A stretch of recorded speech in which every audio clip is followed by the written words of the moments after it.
Hello, everyone, and welcome to the 10-minute Bible lesson. We appreciate you joining us today. Listen, our lessons have been about the life of Joseph. It's one of my favorite characters in the whole Bible. And we remember what happened. His brothers sold him. I mean, it just kind of blows my mind that they would do that. They sold Joseph to some Ishmaelites / Midianites. And what did these guys do to Joseph? When they got down to Egypt, they sold him to a guy by the name of Potiphar. Now then, even though Joseph was a slave, I mean, how could it be a whole lot worse than being a slave? He was a slave. Even though he was a slave, God blessed him in that place that he was at. So let me just say this. We're not ever, I don't think, going to be a slave or sold into slavery. But we may be in a position that we don't particularly want to be in or don't like.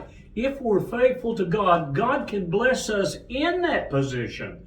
And that's what he did to Joseph. And here's something interesting. His master, Potiphar, saw that. Now, I thought that was pretty cool that he noticed that. Now, let me just say this, that sometimes when a person is close to a person whom God is blessing. Did I get that right? So if we can just be close to a person that God is blessing, then there's collateral blessings, not collateral damage, but collateral blessings. It'll spill off over us, and that's what happened to Potiphar. Potiphar just happened to be around a person that God was blessing, and it ended up blessing Potiphar too. And you know what? It couldn't last long because Potiphar's wife made advances toward Joseph. Now, Joseph was young and he was a good-looking guy, but he refused her. In other words, he says, no, I'm not going to do that. I'm not going to live that way. And he said no to her. And so what did she do? She told her lie to her husband. She told her husband that this Hebrew that you brought in here has made sexual advances toward me. And anyway, Potiphar got angry and didn't like it. And so what did he do? He threw Joseph in prison. That's what he did. And so let's look at that. And that's in Genesis chapter 39. It's in verses 19 and 20. So it was, his master heard the words which his wife spoke to him, saying, your servant did to me after this manner, that his anger was aroused. Then Joseph's master took him and put him in the prison, and a place where the king's prisoners were confined. And he was there in the prison. Now, it seems like Joseph can hardly get out of trouble. And sometimes it happens to us. I don't know why it happens. We can't explain. It's just the world that we live in. That sometimes it comes in a series. Troubles comes into like a series, one after another. Now, it happened to Joseph, but it wasn't Joseph's fault. It wasn't anything that he did. In fact, he was in there. Get this. He was being punished because he did something right. Have you ever been punished for doing something that you knew was right? It happens sometimes. Listen, there are some things that are more valuable than being promoted or being praised. And that's what's doing, that would be doing what's right. It may be a job that a person has and their bosses are wanting you to do something dishonest and you go, I'm not going to do it. I won't do it. And what happens if you don't do it, then you're going to be punished for it. And that happens. I know that it happens sometimes. So trouble comes to us. It comes to all of us, but I'd rather it come because we did something right than doing something wrong. Well, let's go ahead and look and see what else Joseph what it says in Genesis 39:21. Listen to this. But the Lord was with Joseph and showed him mercy, and he gave him favor in the sight of the keeper of the prison. I'm wondering what Joseph is thinking about. When all this happened, he goes, listen, I'm trying to do what's right, and things are not working out for me. I'm going from, it's getting from bad to worse. And so all that happened because he rejected the advances of his master's wife. So what happens? He ends in prison. But he must have noticed that God was with him in the prison and God was blessing him. Now, I don't know what he thought. Did he think, well, maybe God is blessing me and prospering me even in this place because I refused to do something that was unjust? So maybe he thought that. I'm not sure. But the Lord was with him in prison, and the Bible says this, that whatever he did, he prospered in it.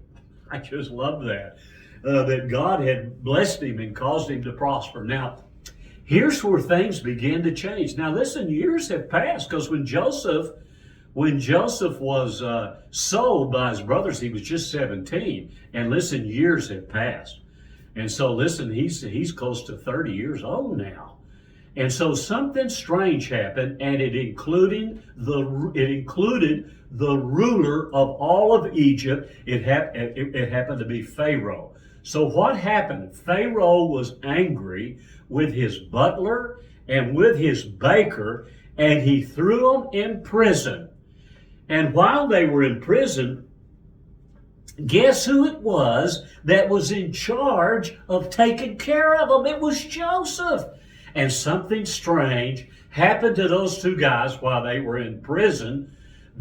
Each one of them had like a really big dream, And let's read about that. That's in Genesis chapter 40, verse 5. Then the butler and the baker of the king of Egypt, who were confined in the prison, had a dream. Both of them, each man's dream in one night, and each man's dream with its own interpretation.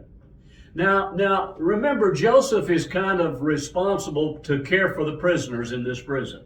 So he comes in and he looks at the butler and the baker, and he notices that their countenance is fallen and they have a sad countenance, and he asks them, what's wrong with you? And they tell him, they said that each one of them had a dream, and they said, we don't have anyone to interpret the dream. We know it's important, but we don't have anybody to interpret it. And Joseph said this to them. Joseph said this, that interpretations of dreams belong to God. And then Joseph asked each one of them, tell me your dream. And somehow God revealed to Joseph the meaning of those dreams, and he interpreted those dreams, each one of them, one for the baker and one for the butler. Now, the dream for the butler was that he would be restored back to his original position where he would give the cup into Pharaoh's hand. But the baker would be taken, and he would be hung, and he would be killed. And he interpreted each one of those dreams, and I think that's an amazing thing. Now, after he did that, here's what he said, and this is our last verse. He said this in Genesis chapter 40, verse 14. He said this, but remember me when it is well with you, and please show kindness to me. Make mention of me to Pharaoh, and get me out of this house. Well, we're going to have to wait till next time to see what happened. See what happened to Joseph. But it's so interesting to me, this life of troubles, and God being with Joseph in his troubles and helping him. And God has this marvelous plan, not only for Joseph and not only for his brothers, but for his father and his whole family. Now, we're heading in that direction. We're just not there yet.